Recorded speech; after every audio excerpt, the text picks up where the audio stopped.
I was doing a study today earlier about the Khazars, about their history, about how they were basically a nomadic tribe of people, having borders with Russia and China and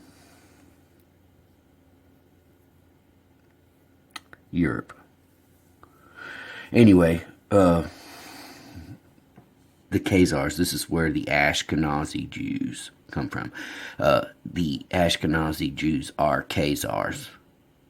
The leader of the time, Bulan or whatever, decided that he didn't like the way they were worshiping. Their worship was phallic symbols and they were perverts, and he wanted to clean up his nation.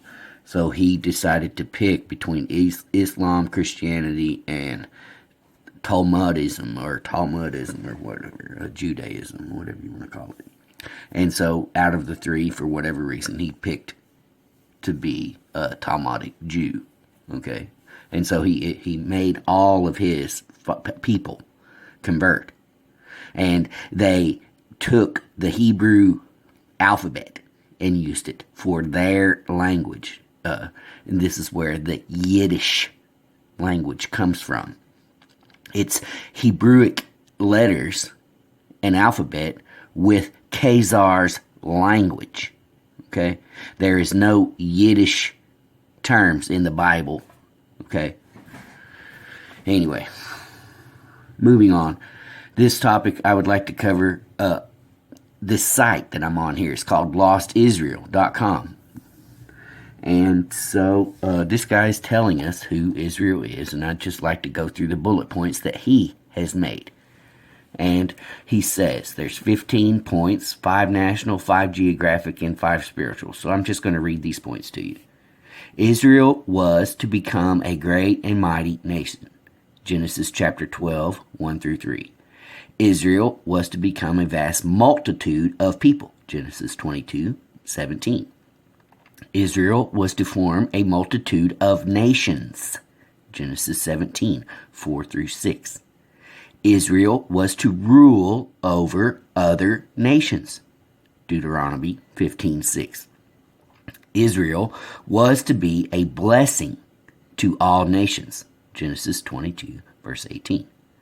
Now the 5 geographical aspects of Israel. Israel was to have a new home other than Canaan land. 2 Samuel 7:10. Israel's new land was to be inhabited by people gathered from many nations. Ezekiel 38:8.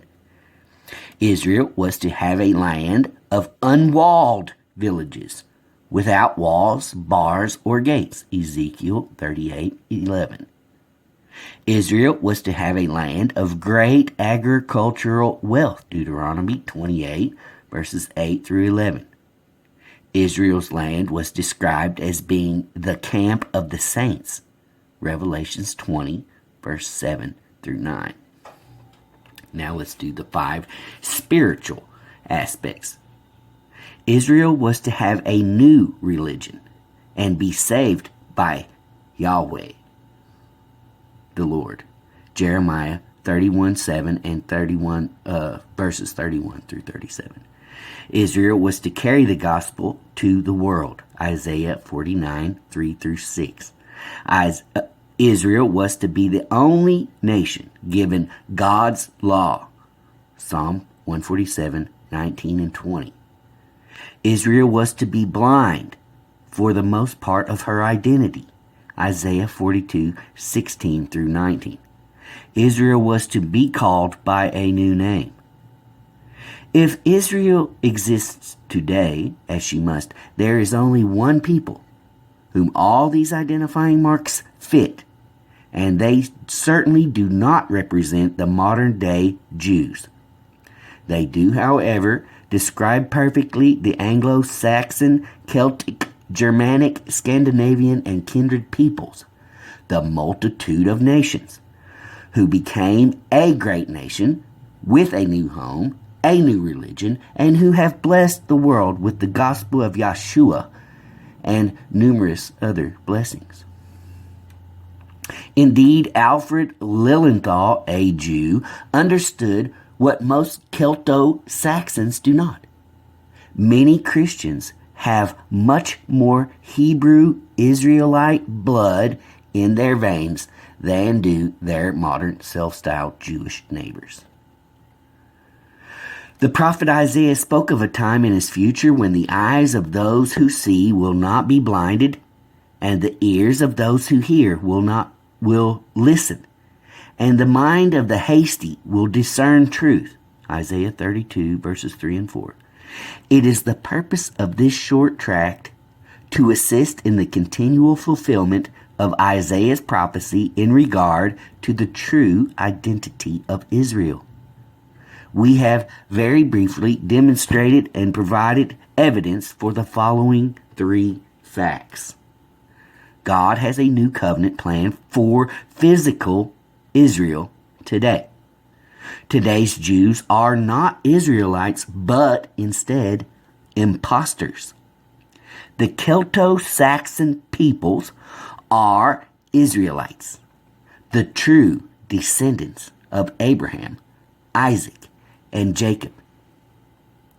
And I would go further to say that the reason that this is so important is because we, as God's children, we need to know who we are, turn to Him, and then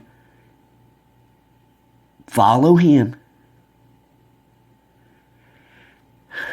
When we know who we are and we turn to Him as a whole people, there is no one on the planet that can do what they've been doing to us. They've been doing these things because we don't know who we are. If we wake up to who we are and to who they are, and then do what needs done. The Israelites of the Old Testament, with their bloody battles and their killing entire cities of people, men, women, children, elderly, animals, killing them, this is who we are.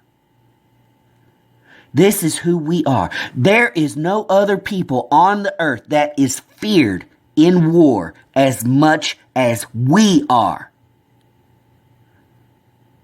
Look that up. And there's some truth for you.